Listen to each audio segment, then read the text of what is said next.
army of children are at the heart of the mining production. Wearing no shoes and in the most wretched conditions, Dorsan is ordered to retrieve the sack he's forgotten. There's an urgency now. The rains make this...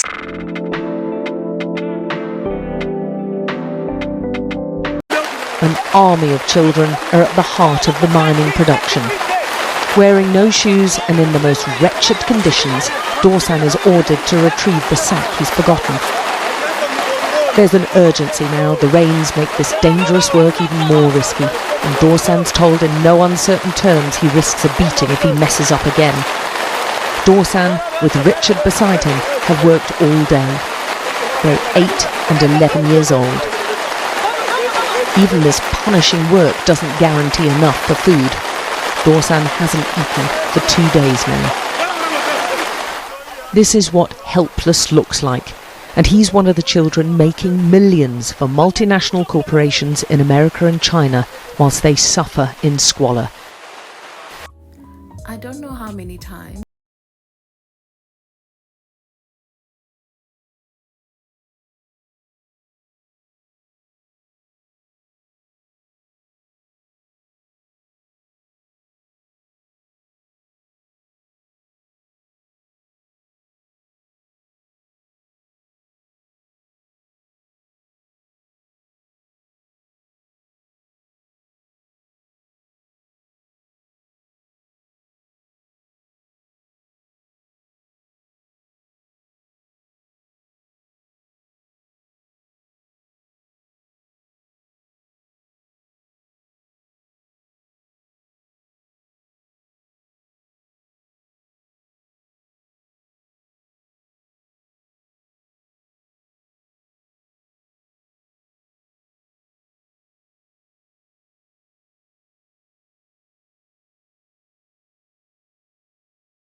they say that black people have power, but yet the Constitution was not even written by black people. They say that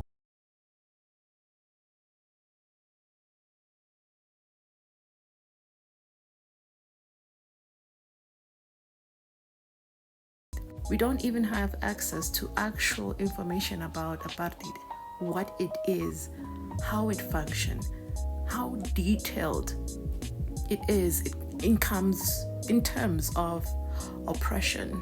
You want to talk about reverse apartheid? So as I've delved into South African political TikTok, I found there's this particular subset of black South Africans who are so good at seeing apartheid and everything. They'll be talking about load shedding, apartheid, Trevor Noah, apartheid. They're so good at seeing apartheid or racism and everything. Then you read the comments to the videos and they're like, you mara sham bestie, apartheid actually wasn't that long ago, sham. Then you realize apartheid was 30 years ago, that's half a century ago. In 30 years, Michael Jackson died, Princess Diana died, Prince died, Queen Elizabeth died. And mind you, me, I'm not against pointing out the atrocities of the past, like they must never be forgotten. But one of the reasons they keep on pushing apartheid is so that when someone who holds the same extremist beliefs as they do comes into power, they're just going to switch up, they're going to push apartheid onto the white people. And I know this by the party that they want to vote for. Yes, it's the red one.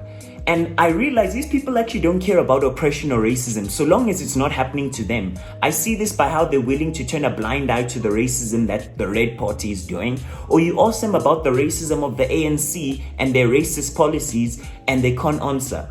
Bona, what they want to do is they want to exact the revenge Mandela couldn't do after 1994. Remember, the Afrikaners were scared Mandela and the ANC were going to exact revenge upon them for the 50 years of oppression. But Mandela chose forgiveness and mercy. Bona, they want to do what Mandela wasn't able to do. And you see, it's shame, like they're trying so hard to find somebody to blame, because as a matter of fact, whether you like to admit it or not, most people who are part of apartheid, or at least the people you want to hold accountable, are dead. They are long dead. So Bona, what they want to do now is they want to basically make the children of the perpetrators pay for the sins of their forefathers. These are people who had nothing to do with apartheid whatsoever, but because you're the great-grandchild or the grandchild of the perpetrators, you will pay for what he did. And having kept apartheid relevant, they're just gonna flip it and do black racism.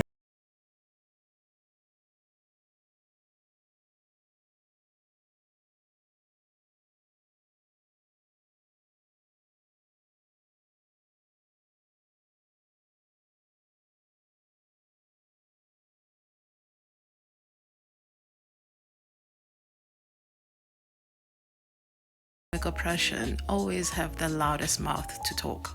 There is no power that's given to black people in this country. We don't have actual power. We don't have power in Africa. The fact that you can even speak English through your nose does not guarantee that you will be saved from what can happen to you. There's nothing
feel what it's like to have reverse apartheid. Because clearly you don't know what pain is that's happening to your own people.